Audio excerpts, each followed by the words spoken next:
députés et sénateurs, vous avez un rôle à jouer pour aider à corriger les excès du passé. Vous les collègues du Grand qui quittez les groupes armés, je vais le dire.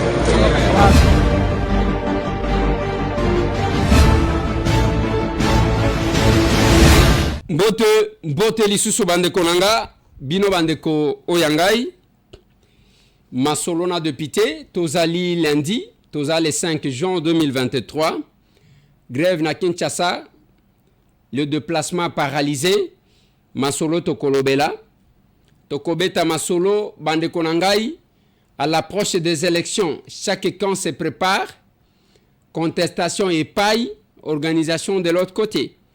Les politiques se bousculent. Masolo. Masolo na député, toko solo la na oetali, ba rendez-vous. Rendez-vous, il y a un forum des intellectuels congolais de l'étranger. Oyo ekosalema na Belgique. Ba congolais ba kouta bi pai nyoso na Afrique. Forum des intellectuels congolais de l'étranger. Bande ko ba kokuta na bi pai. Bakokutana na Belgique pour parler Congo. La fois passée, na lobela kibino pour la publication, il y a Charles Onana. Je l'ai aussi suivi sur Top Congo. Sa prestation, il est en train de nous responsabiliser nous-mêmes qu'il a joué sa partition. Le reste, ça nous appartient au lieu de continuer à se chamailler pour rien. Masolo na député.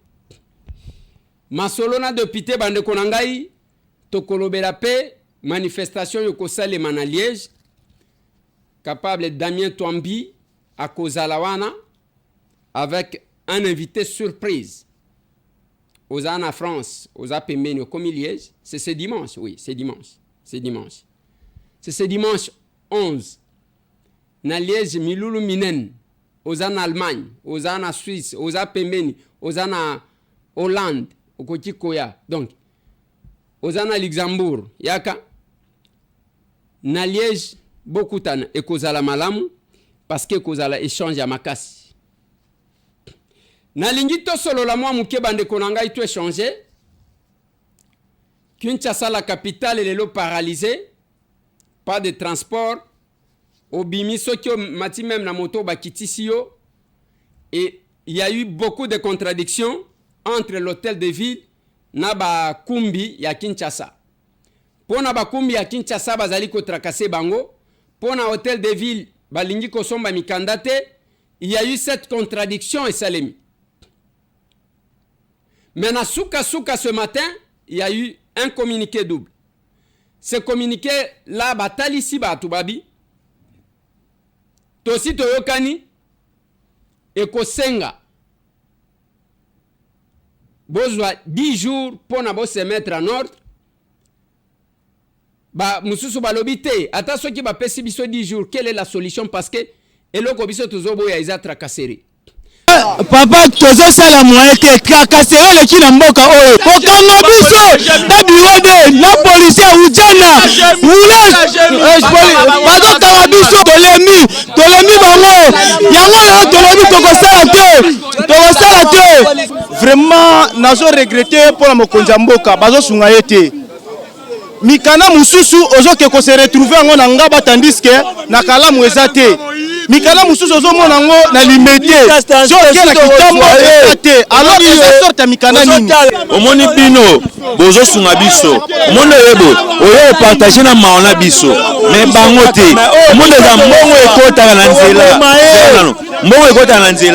mbongo ekota na nzela soki ezalaka ke ekotaka na banki mais mbongo ezebele tracasserie leki yo moko mona miso na yo guys papa eza bakuluna te loo te peso bakangi yo eza moto transport komata mona pince agent transport po alongola bapepeti mais lelo eboye nakoyebisa yo ke so bakangi yo chauffeur aza na mikanda nyonso to bakangi so akomi na biro na bango 500 000 okuluna donc il y a cette contradiction là entre bakumbi na banani soki muto azalaki na déplacement lelo bamsu bauti kapembeni bafuti 8000 francs pour na moto bamsu 5000 francs ainsi de suite. C'était vraiment un casse-tête ce matin. C'était vraiment un casse-tête. espérons que ça va s'améliorer. Est-ce que bango bakotosa? To bakotosa te. Quel que soit ça, on a vu quand même quelques chauffeurs. Babimaki na bango, bien que bazaji ko senga cher, bazo senga ka ba 5000, mais bazakuna babimaki. Mais question bandeko, bayebi singai. Balobi ndeko Eliezer, ezako boya kofuta pa côté. Même ceux qui ozana mikanda nyonso, yeba que yango te mto kopekisa bango va déranger yo. En dehors de ça, mbongo yango tozo futela yango nini? Parce que tozo tambola na banzela ebele za mabulu. Bango moko bakoma ke futa pa koto tonga Kinshasa. Siko mbongo ezo kende wapi? Est-ce que ezo kende na ba poche na bango? Ezo kende sikani? Biso nde ba victime, ya chaque fois bazongela kabiso. C'est ce débat là qui se fait entre Bakumbi Moto na hôtel de ville de Kinshasa. Bien qu'à l'hôtel de ville de Kinshasa, lelo moto ezali kopela. Moto ezali kopela pamba te baye kotali sabatu. Balobi que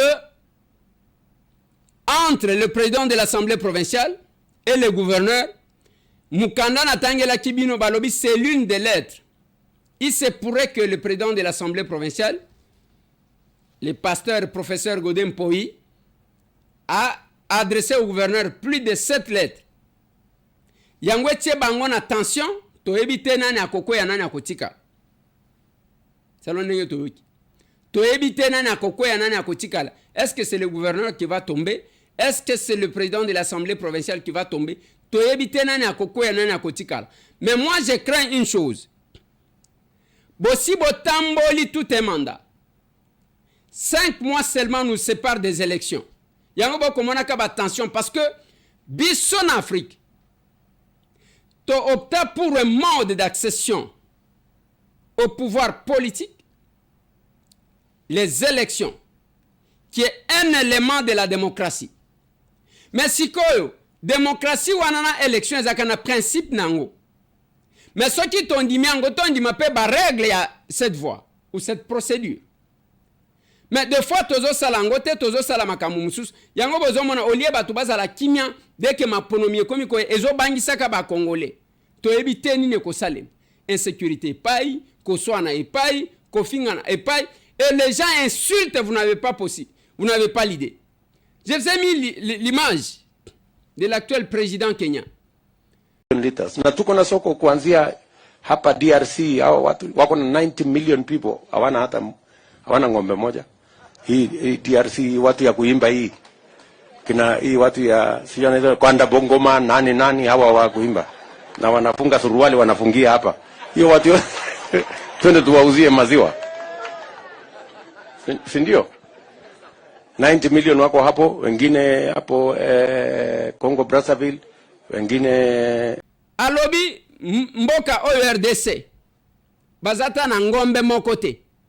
Biso soki to bokoli bangombe to kobanda kotekela bango. Bango kaka réseaux sociaux ko fingana. Koyemba musique, kolataka bilamba na mutolu pantalon awa.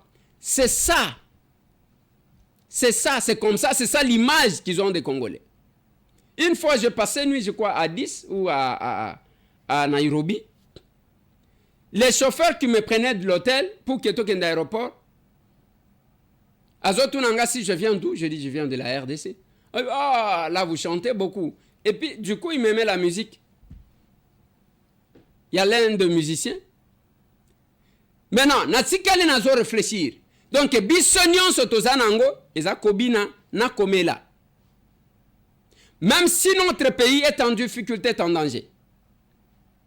Voilà.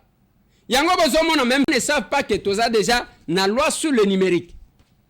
Cette loi-là, il suffit seulement que ozo buzo ya mutu, bazo finga mutu, au transférer ce qui bazuyo, au kozo etumbu na yo.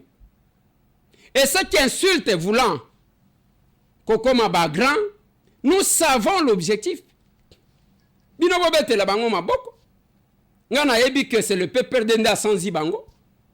Bon luka bango, tous ces gens-là qui vous font beaucoup de bruit.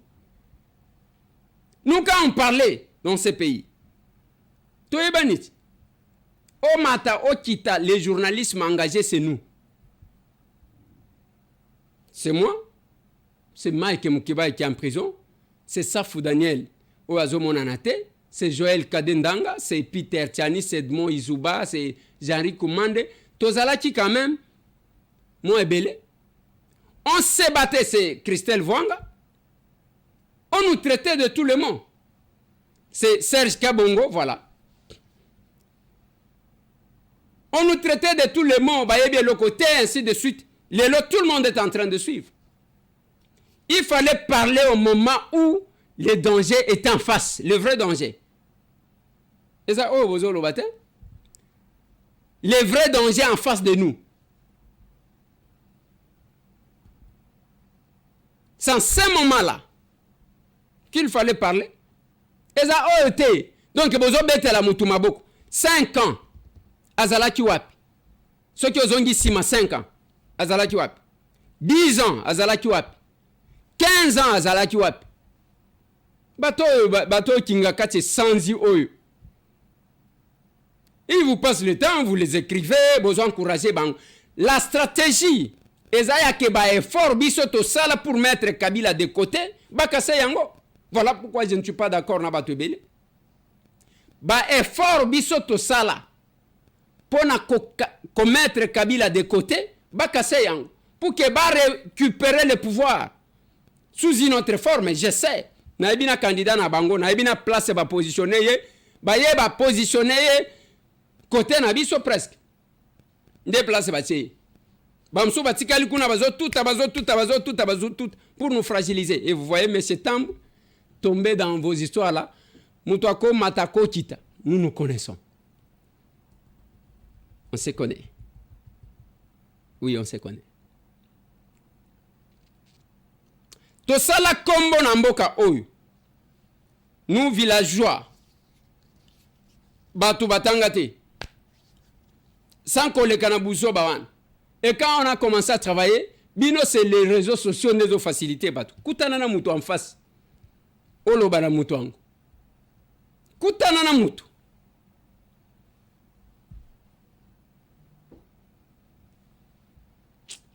C'est compliqué.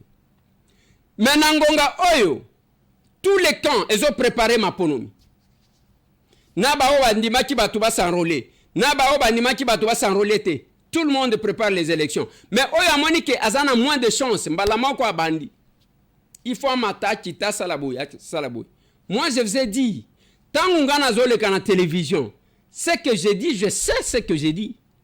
Et place Bazali Baebike, et le commerçant Boazolo Bawane Zayang. On n'a pas deux pays. On doit casser celui-là. On doit faiblir notre pays. Tozana Ngonga Moko Yamakasi. Oh, Toza agressé.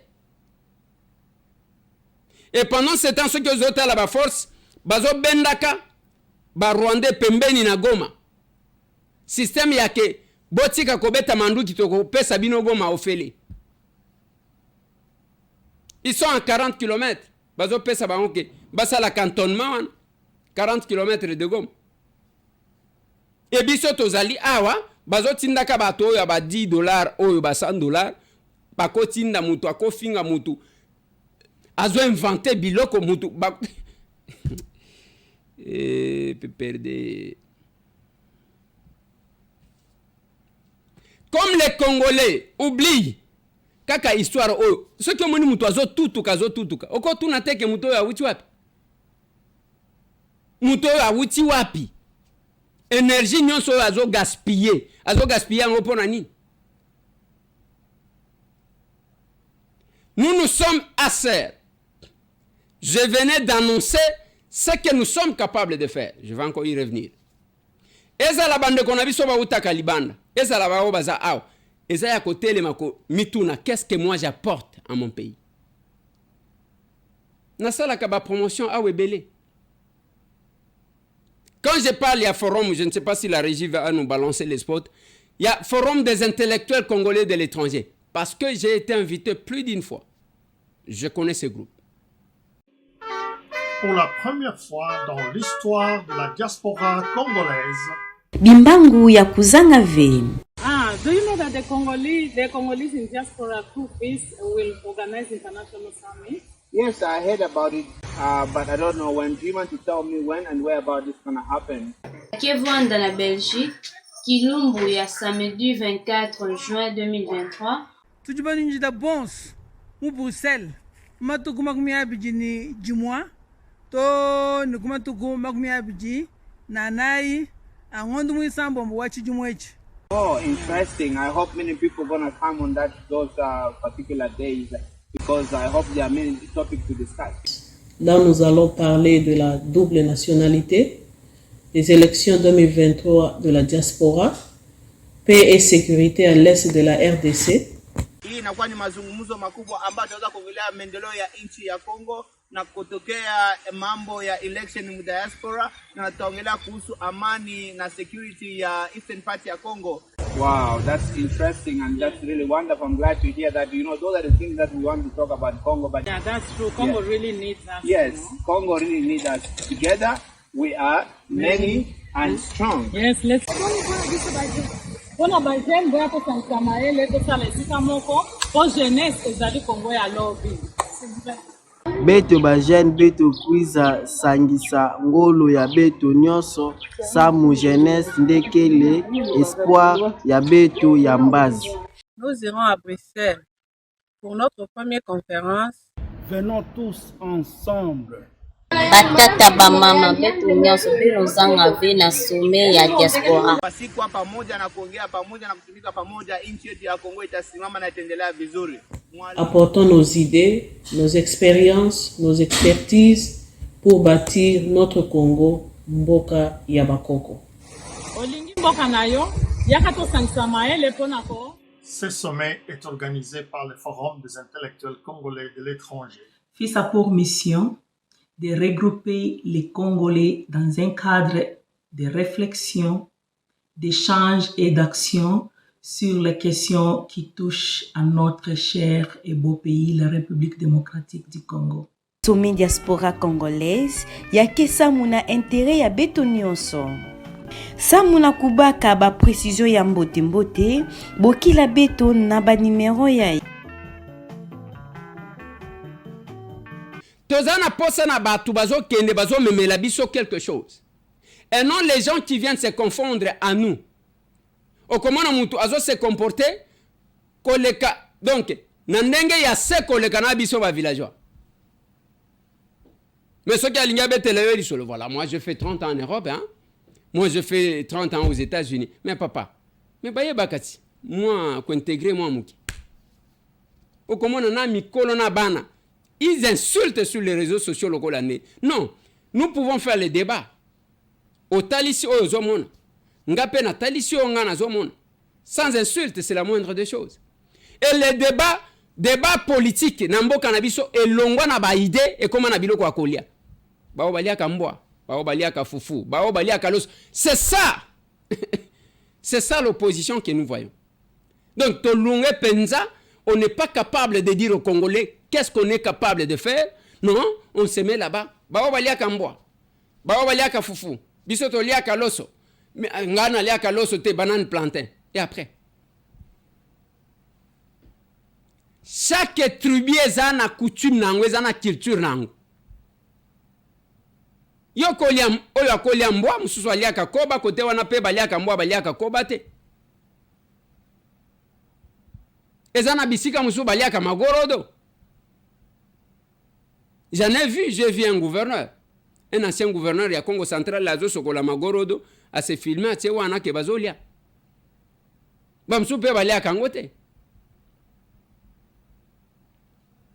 Mais quand nous allons à Sansouane, le peuple est en train de voir tout ce que nous faisons. Je vais vous lire un truc, je ne sais pas si la régie va me balancer ces documents. Il y a une situation là, na yamba na sur les réseaux sociaux. Voilà. Voltaire avait raison. Les voleurs ordinaires, c'est celui qui vous vole votre argent, votre portefeuille, votre vélo, votre parapluie, etc. Donc, muyibi, ya pamba iza oya yiba kabamwa biloko ya kozwa yo chombo, akozwa yo mwambongo, akozwa boy. Point 2, alobi boy. Les voleurs politiques, muyibi ya politique, c'est celui qui vous vole votre avenir, vos rêves, votre savoir, votre salaire, votre éducation, votre santé, votre force, votre sourire. Muyibi ya politique akoyiba yo avenir na yo, akoyiba yo mbongo na yo, akoyiba koyeba na yo, akoyiba tango balobi éducation ndeba oyo bozomona batondi na réseaux sociaux bazofinga ka bato. Il apporte quoi? Quelle est l'information? Voilà pourquoi même quand nous nous approchons de l'élection, moi j'ai dit au capable, bato bazalaka ozana parti président na yo ayebana keza muyibi. Mais okendaka quand même. Omiku sakape. Donc batu nyonso na quartier ba yebike yo pe ozaka muyibi. Ozana parti président na yo muto aboma bato aviola ba mama na biso asala bisala sa. Mais ozokende quand même. Il a changé en quoi? Mais pourtant ou même akobanda koyiba kosala bisala sa. Mukolo mususu akobomela yonde ba nde kwa famille. Voilà pourquoi nous avons créé la SER. Parti au ezana ministre était mandataire, mais au tchabatu panzilikol. Voilà le pourquoi des agitations que vous trouverez sur les réseaux sociaux.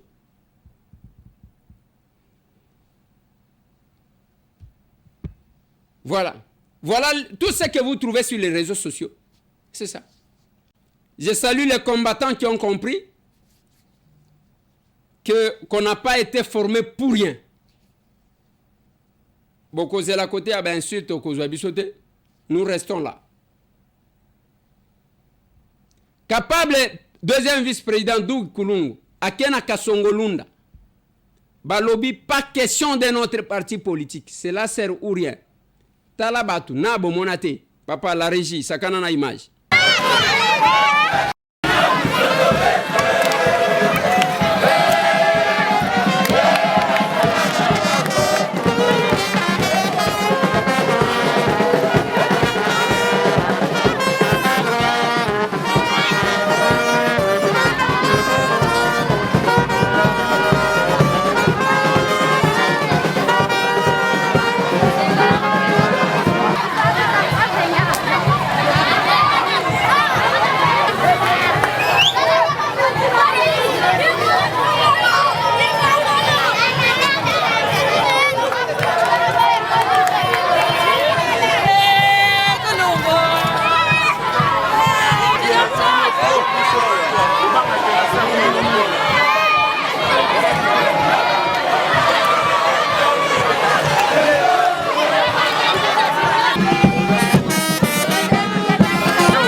Voilà. Ça, c'est le capable Doug Kulungu, deuxième vice-président de la SER. Akitina Kasongolunda, Tozana Kwango. Et là, ils ont dérangé Batu Yangoa. Boko zelake, bobanda ko tricher. Nazo salaka liste ya Batu balingi ba tricher. Oh, ceux qui ont eu $50,000, ok, ko pesa ba kolekisa yo, oko regretter. Le moment venu na ko banda ko tanga Batu awa. Moko. Na ba preuve, na ba tubazo solo la kana bango. Nazana ba élément que je réunis. Le peuple doit se faire représenter lui-même. Et que le Parlement, Oyekoya, les institutions Oyekoya, elles ont la reflet de la volonté de ce peuple-là. Kadi mawana bino bokanisha kosala bisala sala. Beaucoup regretté. Maître Lik Fikir Mourefu a outi États-Unis pour les élections. Akiti na Uvira akiti na Luvungi. Oye soki opesi mbwa mbwa boy. Voilà.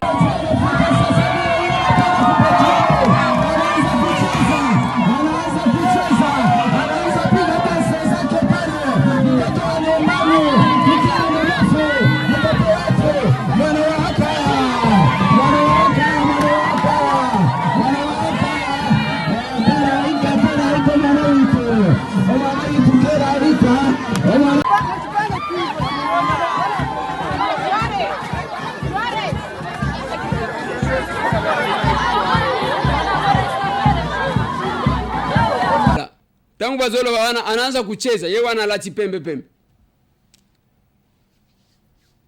aser show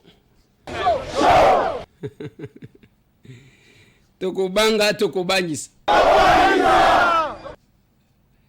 asaliba on se prépare on se bat. Voilà pourquoi on s'appelle le capable.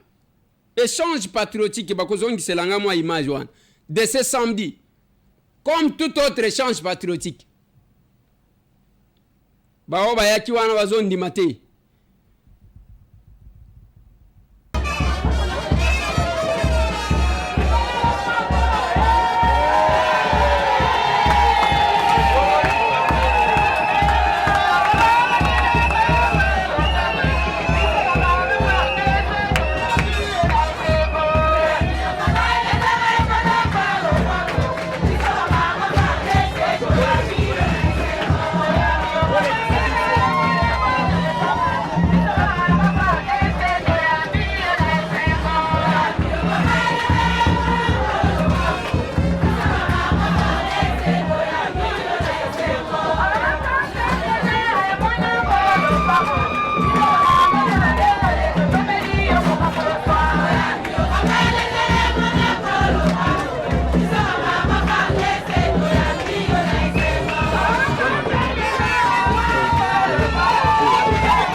nalingi nayebisa bino eloko kaka ya moke.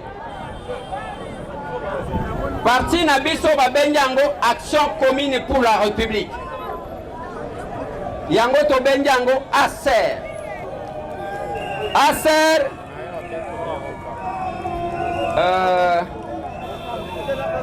Master toyokanaka kuna ti. Bino nazomona neti mwa problème eza kuna. ACER show. ACER show. ACER show. Tokobanga tokobangisa.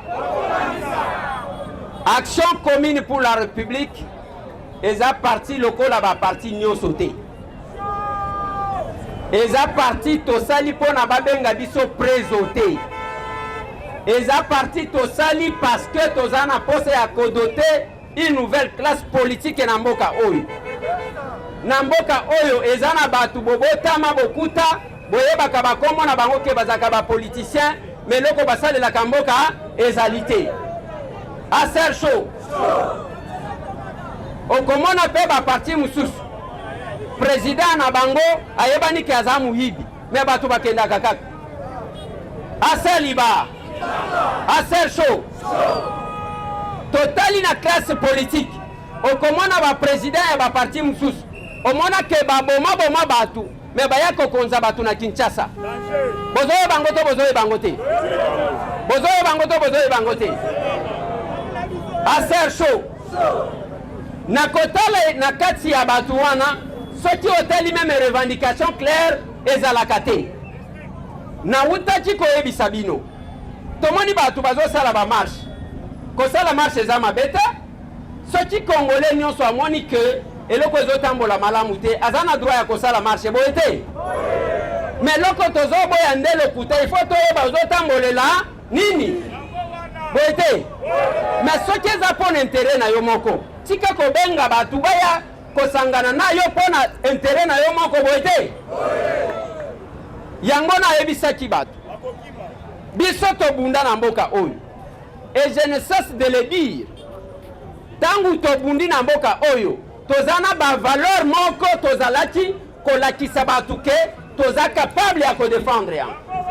Yango tangu bomoni ACER bandi tolobi ACER bilanga da. Bozo répondre te boza wapi? Amasoki bozo répondre te zo lembisangati. Yango tangu to bandi ACER tolobi ACER bilanga da. Bakolia to bakolia te. Bakolia to bakolia te. Tangu tozolo baketokolie sabatu. C'est parce que nous avons une politique agricole pour na kolie sabatu. Na lingala balobaka kwanga ya moninga liboka ya moninga basombela kango kwanga te. Boete.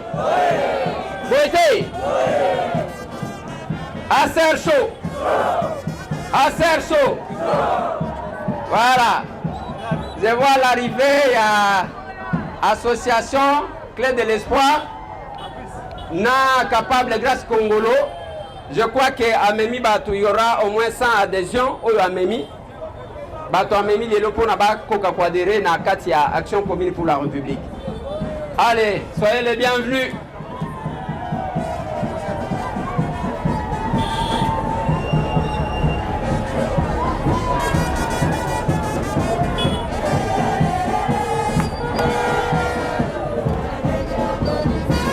Mbaka memba dinga te bazobi embela bango.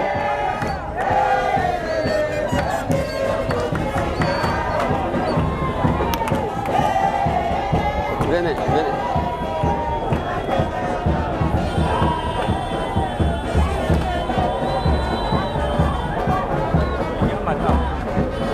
Aya kaka parce que bako distraire ici.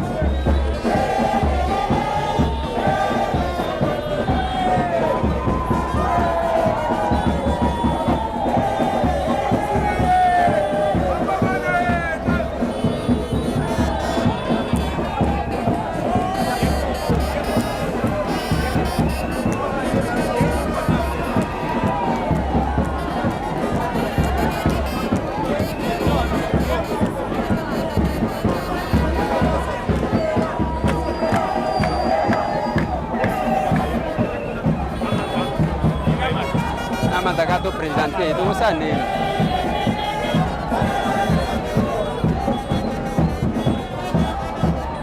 Voilà. Bienvenue. Est-ce que vous connaissez Maboko? Voilà. Capable grâce à une association ou qui va coadhérer une action commune pour la République. Et c'est un côté. Yango boyoki ma mouvement boité. Wana capable Philomena Zolo bazaba na di. Bazaba na te balandi bayekoya. Mes voisins na yo wana azo sala fièvre. Assez chaud. Boko betela ye maboko hein. Voilà. Madame. Bosunga ya kita. Voilà. Assez chaud. Nazaki koyebisa bino que tangu biso tolobi tokolie sabatu parce que nous avons une politique agricole. Liboke ya moninga basombela kango kwanga te. Boete. Eza ndenge na monite tuluku ya ba ministre bango wana otoke koluka semoule na Afrique du Sud, toke koluka ngo na Zambie. Est-ce que ezalaka? Bakoma kuna bapesi bango milona balobi bokende kolone pa na bino. Eza soni to eza soni te. Soni ya makasi. Parce que tozana mabele. Tozana posa te ya batu bakosalaka ba discours. Ya koyebisa biso koma mboka eza na bomengo. Comment ce qui ndenge nini? Pendant que batouana bazana ba responsabilité, il faut bola kisabiso de quoi vous êtes capable pour nous répondre na pas si aba congolais boité. Oui. Boité. Oui. Assez chaud. Les capables chaud. Vous avez boité. Oh. C'est yo mani mutu loboko ya kolemba boya zamu pai. Assez chaud. Voilà. Alors, la politique, biso tozo sala na kati ya ser. Ezai ya ko faire bénéficier na ba Congolais bomengo ya mboka na bango. On doit tout exploiter. Ce n'est pas discours kaka yake. Ma omoni ngai nazande ndeko ya mutu boy. Ngai ministre wana zalaka ndeko na ngai. Ngai nde ministre soki oyete ba ko voter yote. Est-ce que vote et ça le marque pas ya peuple ou bien ezana kacha cop? Assez chaud. Bon répondre ngana pesa bino bilugo. Assez chaud. Assez chaud. Le capable chaud. Okobanga to obangisa. Bazo banga te. Assez liba. Ezana batu au lieu ya ko convaincre peuple nangonga o bazaka kope na seni, kope na cour constitutionnelle. Batu ya modèle wana il faut to bloquer bango boete. Ngai nazo sala kaka liste. Nazo komaka ba kombo na bango. Le moment venu na kotanga bango kombo moko. Na makambo bazolo bana basi. Ouais. Ça c'est la serre. Parti oyo wapesaka batu mongo teme batu bayaka kotia mbongo. Yo meka kosala ngona parti na yo totala soki batu bakoya. Allez, je termine par là. N'oubliez pas, on va vous fixer rendez-vous pour l'échange patriotique de ce samedi. Parce que des jeux kosale mayama kasi ya batu minen. Vous allez voir. Kwetu akutoke bo ishoka ikalungwa mupini ikabakia. Boko mona bilombe oyo bazoya kwadere ce samedi boko kamwa. On va vous fixer. Les personnes sérieuses se réunissent parce que balobaka qui se ressemblent s'assemblent. Botika bato à distraction, bakene na kati à distraction. On va se voir c'est dans 5 mois. On va se regarder. Yo paya ko postuler comme ça total.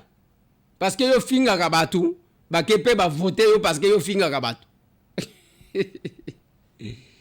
Allez, n'oubliez pas Solidaire Optique, Likambu ya Misu, c'est déjà pour c'est du 24 au 26.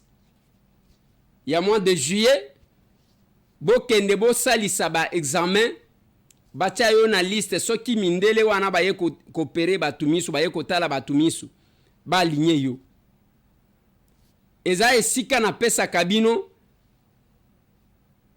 na ebisaka bokende parce que eza bisika nga moko na kenda. J'ai été na comme on a ba ophtalmologue ya États-Unis. On m'a gratté les yeux na tikala soki 2 jours misu ezo swangai. Mais bande konabino ba utaka libanda qui amène le valeur. Il faut les soutenir. Tika mutema mabe. Il faut les soutenir. Amemelio oyo kenda koluke la visa. Awa na galerie présidentielle na commune à Gombe, non loin ya gare centrale. Bako peso glace ya bien ko salo mukusate e ko salo mutu pasite OK batalio misu. Neti ozana poto parce que o ezalaka na poto yango ba memelio. Ozo kendeli su kolukani. Vous aimez bien chercher plus loin ce que vous avez juste à côté. Voilà. Tosuki si wana pona lelo bande konanga. Na bandi tozokuta na lisu lobi bobo sanate le grand rendez-vous de ce dimanche à Liège. Un invité surprise. Tomonan.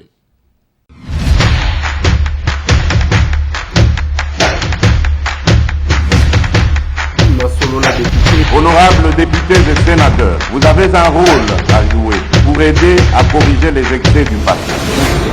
Vous les collègues du Grand Kivu, quittez les groupes armés, je vais le dire.